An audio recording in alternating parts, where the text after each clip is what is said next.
Gotta be honest with you, bros, I'm extremely tired, I'm extremely sweaty, there is great heat wave passing through my country and I have not slept for about 2 days due to this. And so of course there's no better time to create a video than right now, am I right? And due to this great period of suffering that I am going through, natural suffering, the suffering from nature, it is fitting that I talk about Siddhartha by Hermann Hesse. If you follow me on TikTok, you'll have seen that I was reading this book recently, that I had some thoughts to share, perhaps some disagreement with Buddhism as a whole. And I'll run us through that today a little bit. To the 5 of you that are waiting for more videos on Plato, I apologize. It is taking me some time to produce this. Once again, the heat is unbearable. You wait patiently and I appreciate this greatly. I'll run through the plot a little bit for you. There will be spoilers, of course. And we'll talk about the themes. This is very typical book review. Very typical. Nothing strange about it. Now, to get it right out of the way, this is a book that is published in 1922, telling us the story of a certain man during Buddhism time, during the time of the living Buddha. Now, I bring to your attention immediately the publication date of 1922. As you know, of course, if you have been to school, if you have studied history, you will know that this is a great age of dissolution, of cultural suffering. World War I has just decimated the European continent, decimated it severely. Of course, nothing comparing to the cost of World War II, but still, this is the greatest decimation Europe has seen in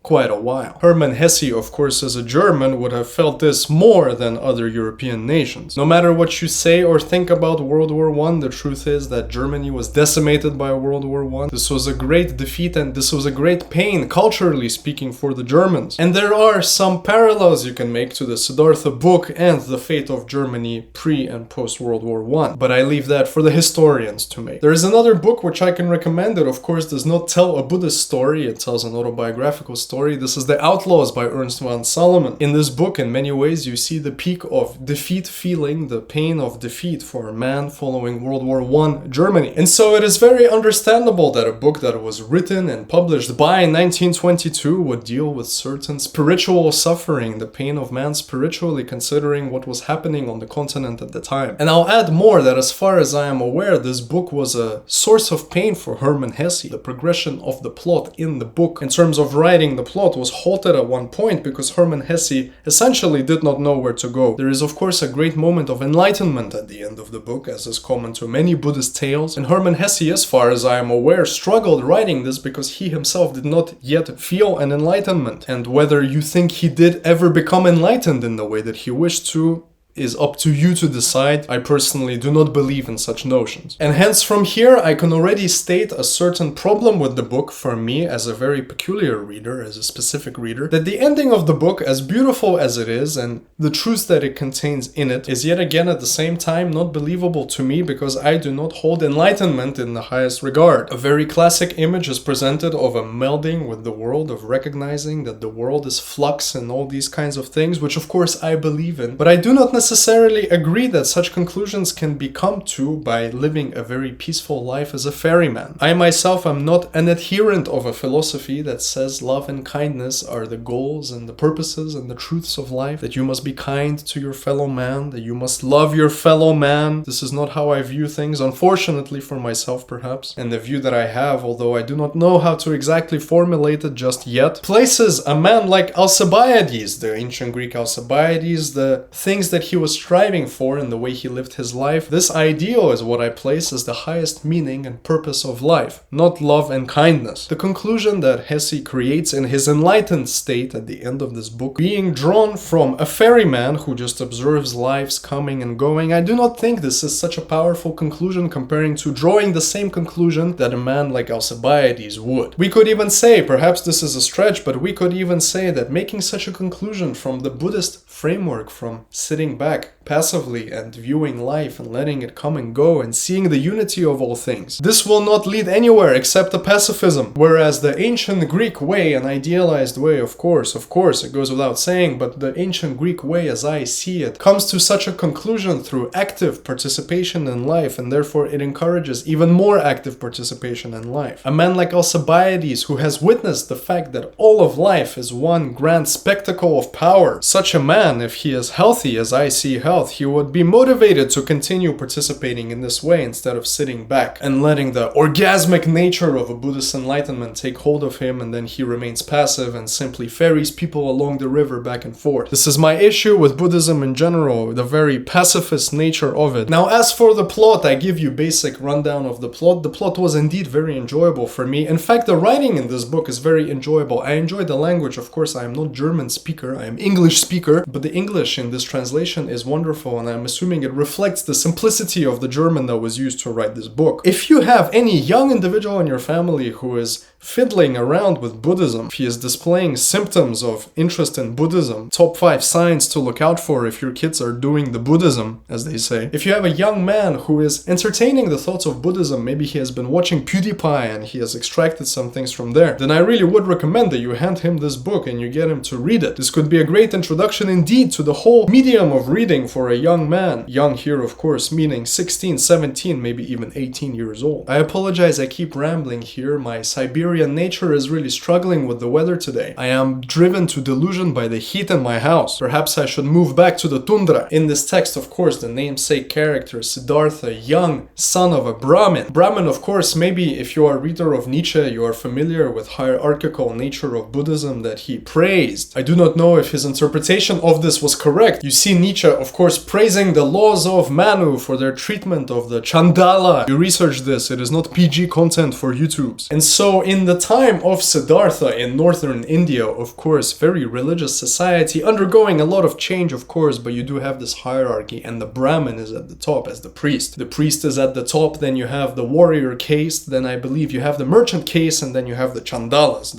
We don't speak about Chandalas here. The young boy Siddhartha, who is of course once again the son of a priest, he is a noble individual, he is at the top of the hierarchy, the world is open to him, the religious world at least. If all goes well, he will become a great priest, the height of society at the time. But Siddhartha is a bit too smart for his own good. He is a product of good stock, as they say. He is afflicted by a yearning because he understands that wisdom cannot be taught through the word. You cannot transmit wisdom. I point you also to the sophists of ancient Greece who had very similar things to say. This is a truth about the world that was recognized at the same time in several places. You have this in the Tao Te Ching and the Tao of Lao Tzu Daniel. You have him admitting on the very first page that the Tao cannot be named. Why can it not be named? Because words are not enough to transmit certain wisdoms, lived and experienced wisdoms especially. Most of society, especially in a religious society, in a religious time, a time of old, most people in such societies are content with scholarly practice. They are content with the rituals that they do. Many individuals, in fact, live a life where they understand that there is a deep knowledge to be gained, but they are very content in the fact that their path will get them there, even if it does not, even if they pass away without ever attaining this knowledge. For many individuals, it is difficult to face the truth that there is no real proper wisdom in these scholarly teachings unless you live them for yourself. And so Siddhartha sets off to find these wisdoms by himself, to embody these wisdoms and understand them instead of simply reading about them in the scholarly works and learning from the priests. I make you a very basic example here. Please forgive my language here and forgive the theme that I am suggesting. How can you ever know what a climax is if you have not felt it? How can I impart on you the greatness of a sensual, pleasantly experience through the word? The best way for you to understand it, of course, is to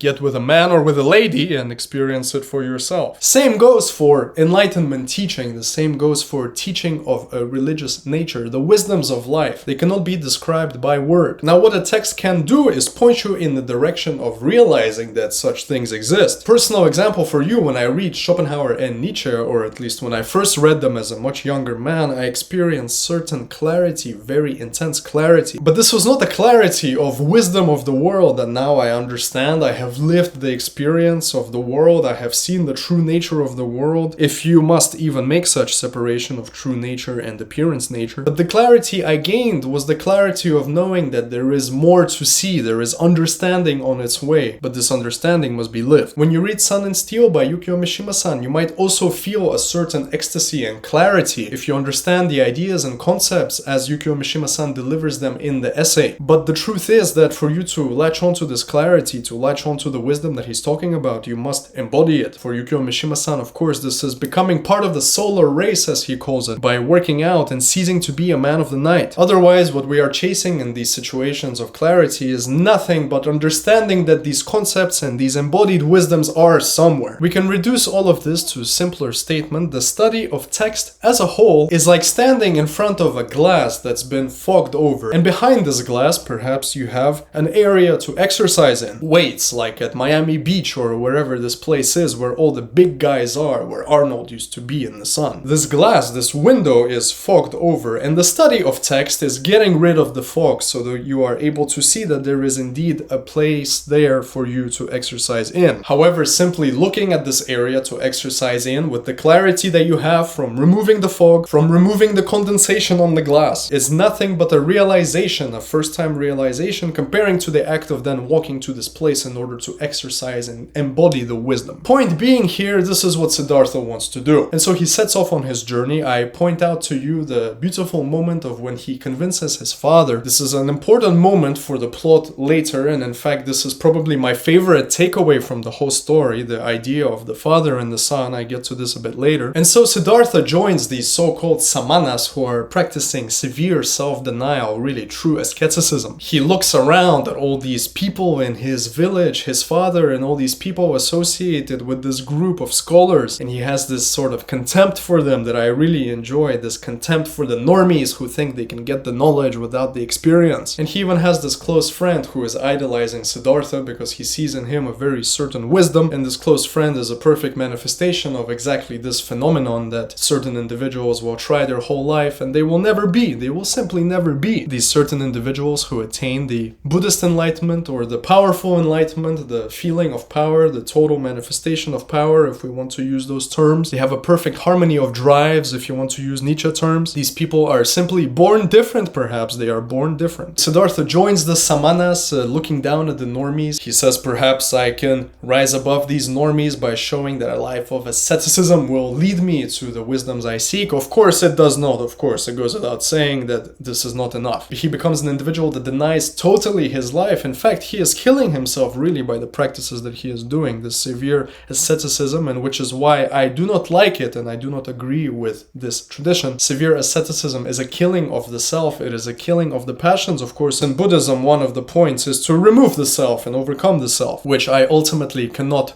ever stand for. This is once again another reason why I align myself with the Greeks. If you have seen my content on TikTok, for example, you will know that I praise the Greeks extremely. One of the reasons is because they align with my own tendency to not negate the self and not negate the passions. The Greeks, as a very sensitive people, as a very passionate people, like myself. And so Siddhartha eventually meets an individual called Gautama, who is believed to be the living Buddha. The coming of the Buddha, it is the speak of all India, it is the speak of all northern India. Everyone is discussing that the Buddha is back. And so Siddhartha meets with the living Buddha, the alleged living Buddha, and listens to his teachings privately, and eventually comes to the conclusion, the very right conclusion, that these teachings, whatever you tell me, I don't really understand. I haven't lived them. I haven't experienced them. I've been depriving myself as an ascetic.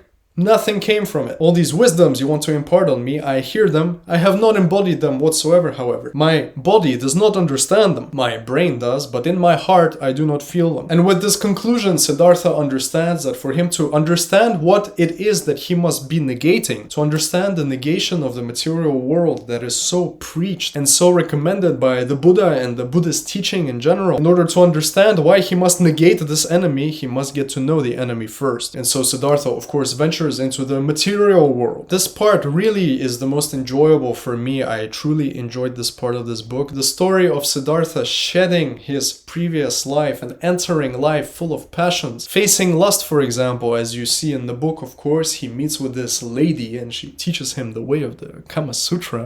I like this a lot. Forgive me. The lady sets him up with a certain businessman, a businessman that Siddhartha at first views somewhat negatively due to his propensity for outbursts and anger anger and things like this, because he is so tied up in the material world. When he doesn't make good money, he becomes angry and such things. And eventually, of course, as the stories always go, Siddhartha himself becomes this way. He becomes a successful businessman. The act of making love doesn't really mean as much as it used to with this lady, because it is not novel anymore. It is not a new thing to be enjoyed. He has gotten used to it. He has attached himself to the material world. And here I have a very big, an extremely big split with the book, with the author, with people who think that redemption stories and stories about the material world go this way usually. I do not personally think or believe that the state that Siddhartha personally enters into is a fate that is to be prescribed to every individual who participates in that world. What happens to Siddhartha is that he gets so attached that it drives him to a point of despair, and he contemplates ending his life. He is nauseated by life. He has lost all joy in life. He has seen the fact that the material world is a big flux, a difficult flux, and you attach yourself to it, and all this sort of typical stuff, the dukkha and the Four Noble Truths and so on. And the book culminates in Siddhartha hearing the magical the Om sound, and he joins the ferryman that he met earlier when traversing into the material world. The ferryman is an indicator of balance between the two. The ferryman that took him from the fully ascetic world to the fully material world, and he has come back to this golden medium, and he learns from the ferryman what it means to be the Buddha, and he, I think, eventually, as I understand, he becomes the Buddha himself. This return from the material world back to the golden mean, so to speak, to the Buddha way of in-between, of embodying the wisdom that you then negate. I do not believe in the negation part. I think the negation part comes as a foresight to the possible exhaustion that comes with the material world. We can frame this, for example, as a cultural development of an age. You can look once again at ancient Greece. Ancient Greece peaked in the material world, and then an exhaustion comes. Any culture you look at, an exhaustion always comes. Every great age has a great cost. And so part of me believes that perhaps as a foresight to this exhaustion, to prevent this exhaustion, which is always very painful and difficult, our time is still one of exhaustion from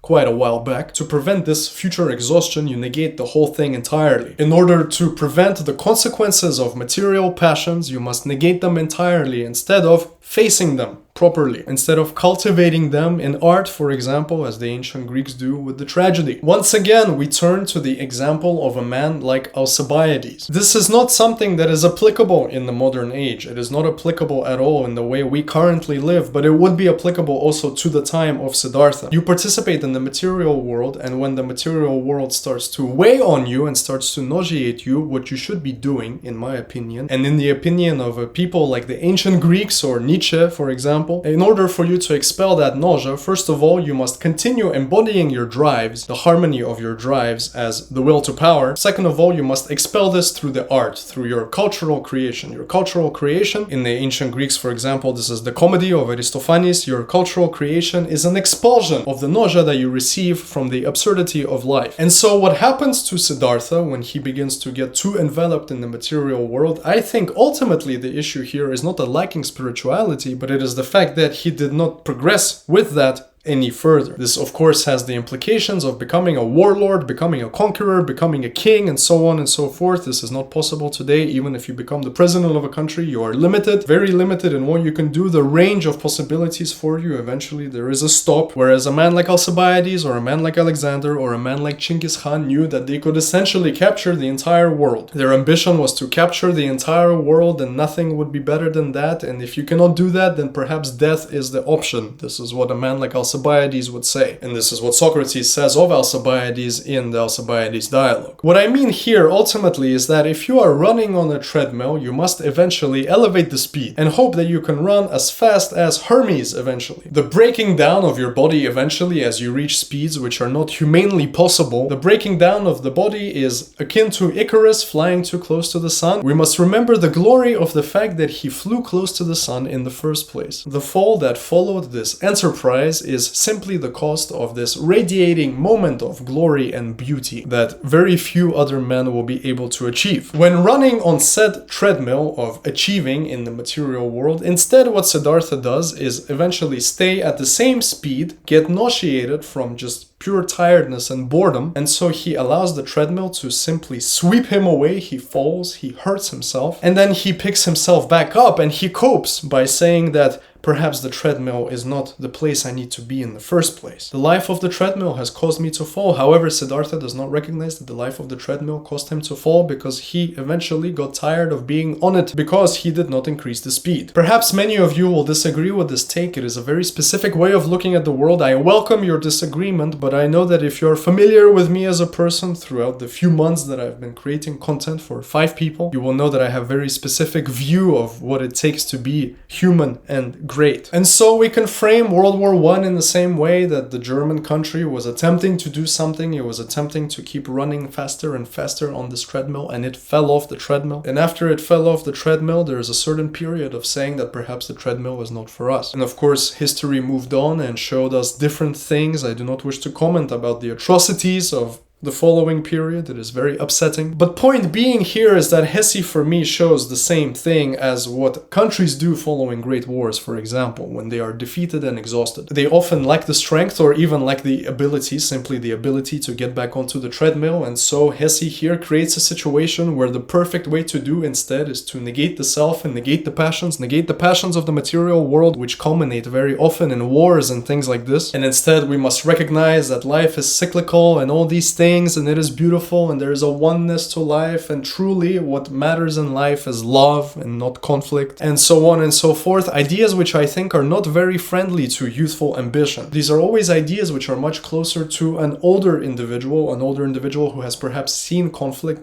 that did not end well. But once again, just as Siddhartha says that he cannot embody the wisdoms without having experienced them, I do not think that pushing such worldview of anti-conflict and everything else like this, I do not think this is healthy to be pushed on the youth until they themselves experience it and can embody the wisdom of love and kindness and compassion being the main message. Once again, I am a very active young man who loves to see an active youth. My views are very tainted by this. My views are very tainted by how close I am and how intertwined I am with the nature of my drives. Now, I point to you one very beautiful moment that I was indeed touched by, I was moved by. This is what I said before, the story of Siddhartha and his father. Siddhartha hurt his father very much by leaving in order to learn the wisdoms that he must embody. The father is distraught by this, and in fact the father will never see Siddhartha again, and part of the father, I believe, knows that he will never see his son again. His son must leave for a journey, but it is painful to part with your son. And Siddhartha, of course, makes the lover woman pregnant, and he has a child, and he eventually meets this child, and he undertakes the very difficult action of raising a child that does not know the father, who does not agree with the wisdoms of the father. This is very normal for youth, of course. We reject our fathers and their wisdoms. We reject anything that is told to us by the wisdom of our father because once again we are youthful and we want to experience it. And so the child of Siddhartha rejects him entirely, and Siddhartha himself is very hurt by this. Siddhartha is suffering, and this is arguably the greatest part of suffering that he experiences in the entire story. He is suffering at the fact that no matter how much he tries, he cannot get his son to like him. He cannot get his son to appreciate the teachings that he has given him, and eventually he has to let the son go, and the son leaves, and Siddhartha is suffering. And here you do indeed have this cyclicality view that I really enjoyed and was moved by, that Siddhartha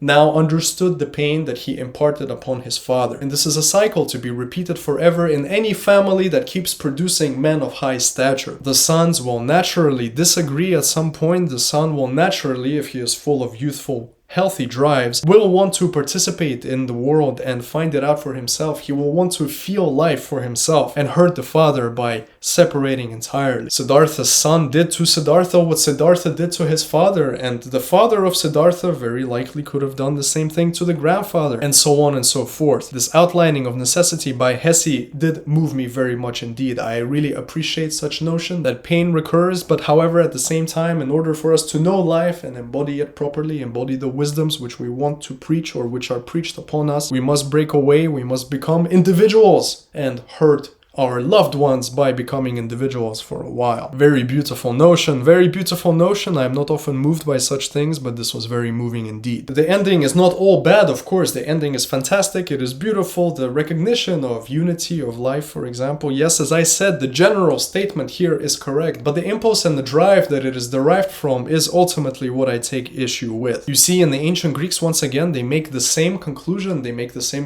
You have this Dionysian nature of the world, but they make this conclusion from a very different form of existence. A form of existence that does not deny the self in any way. An existence which glorifies and mythologizes the individuals who came to such conclusions, perhaps, without denying their self. The necessity of suffering. The necessity of suffering. However, once again, what you do with the recognition of this necessity is decisive for me. If you recognize the necessity of suffering and therefore make a conclusion that what you need is compassion, the world must run on compassion, this for me, I don't know how to say this. This is a little bit cucking, perhaps. I am sorry for such language. However, instead, if you recognize the necessity of suffering to human life, and out of this you aspire to create the most beauty ever in order to contrast this suffering, beauty which glorifies the states of life, beauty which glorifies the duality of pain and pleasure, a beauty that glorifies the duality of pain and pleasure, which synthesizes them like Greek tragedy does, the reveling in the pessimism of mankind, the statement, life is full of pain and terrors, and therefore I will attempt to excel as much as possible in the material world. I will create art that synthesizes the two. I will create art that glorifies existence as much as possible in order to get away from this pain. I will affirm the necessity of this pain and at the same time make such greatness, such radiating greatness in the style of Apollo. Instead of simply saying that we must become saintly, we must negate as much as possible the egoistic self and all these sorts of things. This, I believe, is the success of ancient Greek culture comparing to several other cultures. But maybe I am just delusional and uninformed. You let me know what you think. All in all, very beautiful, enjoyable book. In terms of style, it is beautiful. I thoroughly enjoyed it. I am a man who enjoys simplicity in writing, and this book indeed is very simple in language. As I said before, if you know a youth who is dabbling and flirting with ideas of Buddhism, I strongly recommend you to hand them this book, make a nice Christmas present, or perhaps celebrate the coming of summer and the unbearable heat that I am under attack of. You celebrate this by giving them beautiful book, Siddhartha, to read. Maybe not, however. The summer is a time of full appreciation of the passions. I do not wish to prescribe any self-negation to anybody during the beautiful summer, the peak of life. I thank you very much for listening. Of course, I implore you to subscribe. You join my great Discord if you haven't already. Otherwise, I will see you next Friday. Ciao.